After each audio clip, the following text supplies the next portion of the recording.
जैसे नौजवान है, मान लीजिए मैंने नई बाइक खरीदी है जी जी तो इसमें कंपनियां जैसे बाइक वगैरह है उनकी तो इंश्योरेंस कर देती है जी जी जी लेकिन कहीं ना कहीं हम ये कहेंगे कंपनीज की कुछ हमारी गाइडलाइन उसमें भी कहीं लोगों को जागरूक नहीं है उस वक्त। अगर ये किया जाए, आजकल बैंकों में तो शायद किया जा रहा है इस बारे में, और लेकिन अगर वहाँ जब बाइक खरीदते वक्त ऐसा कुछ किया जाए कि भी ये आपका बीमा, तो वहाँ कुछ ऐसा हो नहीं सकता है कि इंश्योरेंस अगर आपकी कंपनी। सर मेरा यह मानना है कि आपने अच्छा सवाल किया है कि जितना ज़रूरी है अगर गाड़ी चलाना है और गाड़ी के साथ साथ अपने को हेलमेट लगाना जितना जरूरी है, क्योंकि हेलमेट अपने को सुरक्षा दे रहा है। ओके ओके, जैसे गाड़ी चला रहे तो अपने को सीट बांधना जरूरी है, वो अपनी सुरक्षा कर रहा है। उतना ही जो पॉलिसियाँ अपन गाड़ी के माध्यम से बना रहे हैं वो गाड़ी के माध्यम से आपको सुरक्षा तो दे दी गाड़ी की, तो लेकिन क्या गाड़ी है, व्हीकल है, वो अपने जाके थोड़ी ना एक्सीडेंट होते हैं। जी जी। उसको चलाने वाला कोई मालिक भी तो है ना जी। लेकिन उस मालिक के साथ कोई दुर्घटना हो गई तो उस परिवार का रखवाला, उसकी सुरक्षा कौन करेगा सर?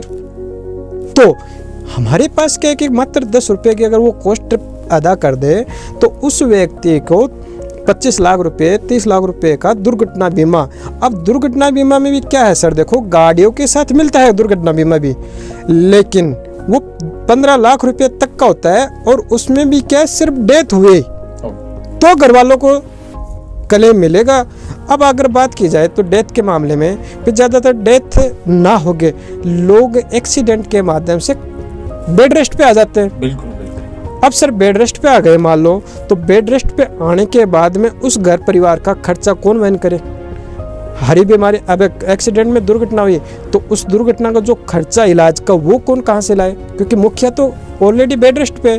तो जो ये दुर्घटना पॉलिसी है, जो ये 10 रुपये खर्च किए, इस 10 रुपये के माध्यम से उस बीमा कंपनी के माध्यम से उस व्यक्ति को पर डे जितने का बीमा लिए 25 लाख का है तो 25,000 रुपये वीकली है ना, साप्ताहिक बेनिफिट उसको मिलता रहेगा, यानी महीने का 1 लाख रुपये उसको बेड रेस्ट पे मिलता रहेगा।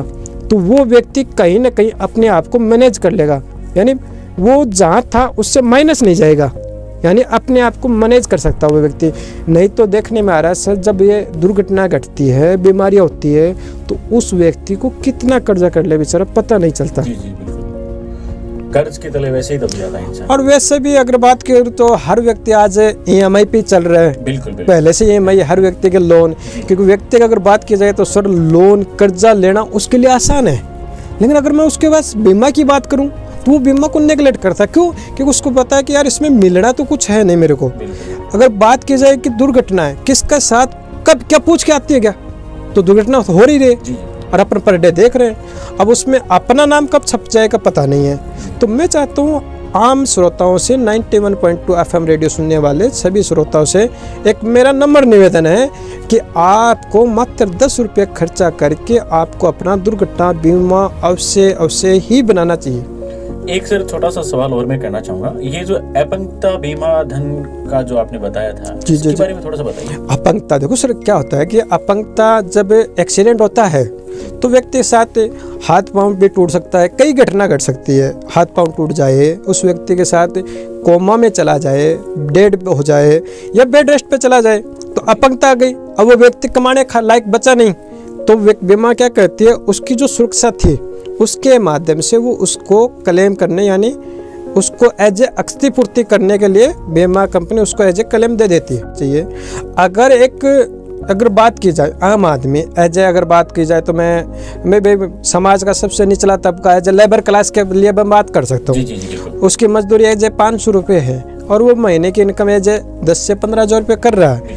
अगर वो व्यक्ति बीमा के माध्यम से अपने आप को एक मैनेजमेंट प्रबंधन कर ले तो उस व्यक्ति की जिंदगी में कभी पीड़ा, रिस्क नाम का कोई जिंदगी में नहीं आ सकता। सबसे पहले उस व्यक्ति को अपना दुर्घटना बीमा जो मात्र 10 रुपये पर डे की कॉस्ट में उस व्यक्ति को 25 लाख का बीमा मिल जाता है। Okay sir.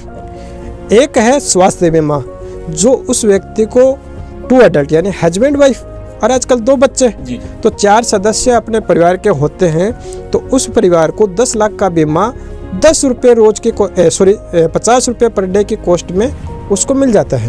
महीने के, ये सर कैसे रहेगा ये प्लान, महीने के और डेली जमा करवाना पड़ता है क्या? सर अगर व्यक्ति चाहे तो वो मंथली भी दे सकता है, 6 महीने से दे सकता है, वो सालाना भी दे सकता है। उस व्यक्ति के अपनी मतलब आवश्यकता के अनुसार, उसकी ज़रूरत पॉकेट जो है उसके हिसाब से वो अपना प्रीमियम बीमा कंपनी को अदा करके और बीमा कंपनी से अपनी सुरक्षा ले सकता है।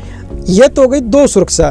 भाई जितना रोटी, कपड़ा, मकान, हवा अपने को ज़रूरी है, लेकिन आज देखने में आ रहा है सर इसके साथ साथ बीमा का भी महत्व बहुत ज़रूरी हो गया है, क्योंकि रिस्क आज हर पग पग पे आती जा रही है। तो सर ये तो हो गया सुरक्षा। इसके साथ एक टर्म इंश्योरेंस होता है जो व्यक्ति की ह्यूमन लाइफ वैल्यू का बीमा होता है, कि व्यक्ति अपनी ज़िंदगी में कितना क्या कमाएगा, उसका एक वैल्यू होती है कि मैं मेरे परिवार के प्रति कितने व्यक्ति तक मैं अपने परिवार को सुरक्षा दूंगा, या मेरा परिवार मेरा मुखिया पे डिपेंड है।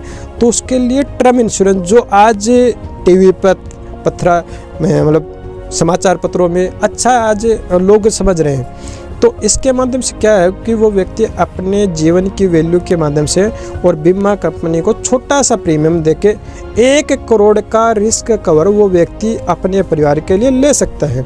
ये कितने का होगा? ये सर उम्र के हिसाब से होता है, 18 साल से लेकर 60 साल तक का व्यक्ति इसको ले सकता है। उम्र वाइज ही उसका प्रीमियम आता है, जितनी कम उम्र में ये बीमा ले लिया जाता है उतना ही प्रीमियम। अगर बात करूं मैं 30 साल का व्यक्ति है और वो करोड़ का बीमा लेना चाहता है तो लगभग 10 से 15 हज़ार रुपये सालाना प्रीमियम उसका आता है, और 1 करोड़ का रिस्क। अगर उस व्यक्ति के साथ नेचुरल या एक्सीडेंटली अगर रिस्क आ गई तो उस परिवार के लिए बैकअप हो गया 1 करोड़ का।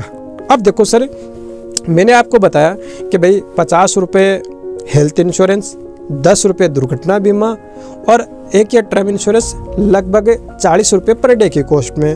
भाई एक आम आदमी ने 100 रुपये पर डे की कॉस्ट में 1 करोड़ 35 लाख का सुरक्षा कवच अपने परिवार के ले लिया। उस परिवार में चाहे दुर्घटना हो जाए, उस घर में चाहे हारी बीमारी आ जाए, या फिर उस घर में मुखिया कमाने वाला ना रहे, तो उस परिवार को 1 करोड़ 35 लाख रुपए तक की सुरक्षा बीमा कंपनी के माध्यम से उस परिवार को मिल गई। बात करूँ तो 3,000 रुपये पर डे पर महीने, और सालाना की बात करूँ तो 23 से 36 हज़ार रुपये। और इतना अगर बात करूँ तो लेबर क्लास का मतलब लोग अपनी इनकम आय का जरिए कर ही रहे, लेकिन अगर ये ना किया और जब ये रिस्क आ गई और वो हॉस्पिटल में पहुंच गया तो फिर वो कितना कर्जा कर लेता है वो आप भी जानते हो सर, है ना। बहुत आज जो भारतवर्ष में है अपना देश युवाओं का देश कहा जा रहा है, हर विश्व की हर देश की अपने भारत पे एक बहुत ही पैनी नज़र युवाओं के ऊपर है। लेकिन आज जो इंडिया का भारत का जो युवा है वो अपने आप को एक ठगा सा एक बेरोजगार मतलब मान रहा है। लेकिन मैं चाहता हूँ अगर उस व्यक्ति के पास अच्छा अगर नॉलेज है, ज्ञान है, तो उस व्यक्ति के पास रोजगार की कोई कमी नहीं है, बिल्कुल भी। अब बात की जाए तो गवर्नमेंट रोजगार सरकारी नौकरियाँ कितने लोगों को दे पाएगी? तो मेरा एक युवा बेरोजगारों से निवेदन अपील है कि वो व्यक्ति एज ए बीमा के साथ साथ अपने कैरियर को वो अच्छे से अगर 3 साल व्यक्ति को दे दे इस बीमा को, तो मैं सर कहता हूँ कि वो 50,000 रुपये से प्लस वो महीना यहाँ से अपनी आय के माध्यम से अपने परिवार को बढ़िया बेवकूफ़ी से और लालन पालन पोषण के माध्यम से कि आपके साथ या इंश्योरेंस कैरियर के साथ जुड़ के। हाँ बिल्कुल सर। इसमें क्या होता है कि आज जो एजुकेशन का जो स्तर है ना अपने इंडिया में, वो एक सिर्फ और सिर्फ किताबी ज्ञान देके उस टेंडेंसी बनी हुई है कि लोगों को पढ़ाई लिखाई करते ही उसको मतलब गवर्नमेंट नौकरी यानी सरकारी नौकरी चाहिए। अगर मैं बात करूँ नौकरी और व्यापार, हालांकि मैं नौकरी को गलत नहीं ठहराना चाहता, लेकिन नौकरी और व्यापार सर एक रात दिन का अंतर है। बात करूँ तो बड़े बड़े जो आज उद्योगपति बने हैं उनके एजुकेशन की बात की जाए और की जाए तो वो व्यापार के मामले में आज जो नौकरी करने वाले लोगों से बहुत आगे है। तो मैं चाहता हूँ कि युवा से एक अपील करना चाहूँगा कि वो अपना छोटा सा स्टार्टअप करके अपने नॉलेज को बढ़ा के, और वो अगर इस काम को अगर मात्र 3 साल दे दे तो मैं गारंटी कर सकता हूँ उस युवा के साथ कि वो 50,000 से प्लस महीना यहाँ से अपनी आय और वो समाज में रहते हुए, अपने घर परिवार में रहते हुए आराम से बखूबी से कर सकता है। क्या बात है सर, ये तो कर सकते। एक बार आप अपने कांटेक्ट नंबर भी बता दीजिए। हाँ जी सर, मेरा कॉन्टैक्ट नंबर है 9799323828। आप मेरे को एनी टाइम कभी भी मेरी जानकारी बीमा के माध्यम से और काम के लिए कभी भी आप मेरे से आप 24 आवर संपर्क कर सकते हैं। हाँ, ये अच्छी बात है कि आप गाइड के तौर पे भी आप पूछ सकते हैं। जी जी जी जी जी, बिल्कुल इस फील्ड के बारे में, क्योंकि लोगों को जागरूक होना भी बहुत जरूरी बहुत जरूरी है सर, जागरूक होना बहुत जरूरी है आज के दिन। शुक्रिया सर, बहुत बहुत धन्यवाद है सर 91.2 FM रेडियो के श्रोताओं के लिए, और बहुत तहे दिल से मैं शुक्रिया अदा करता हूँ कि आपने मेरे को मौका दिया। भगवान का शुक्रिया, आपका शुक्रिया, धन्यवाद। सुनते रहिए इस वक्त कुश कुमार प्रजापत साहब, बहुत बहुत शुक्रिया सर हमारे साथ। थैंक यू, धन्यवाद। 91.2 FM झुंझुनू की आवाज। आप सुन रहे हैं रेडियो 91.2 FM झुंझुनू की आवाज।